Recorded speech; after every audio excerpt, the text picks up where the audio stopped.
We will search how to buy shares of Plains GP Holdings LP. Plains GP Holdings LP is a midstream energy company handling pipelines and storage, listed on NASDAQ under the ticker PAGP, and this video is for educational purposes only. You need a broker to buy shares, and we will use eToro as an example to show the process. After registering, you must verify your account, usually with an ID document, and add funds before you can place an order. Use the platform search bar and enter the ticker PAGP to find the listing. Select the result that matches Plains GP Holdings LP to locate the correct stock page. On the asset page, check the basic company information and the price chart to confirm it is the right security.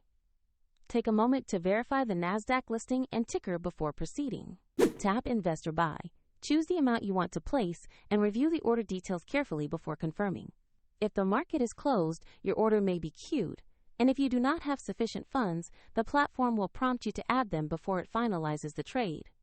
Once executed, your position will appear in your portfolio for monitoring. For convenience, the broker link is in the description if you want to follow the same steps shown.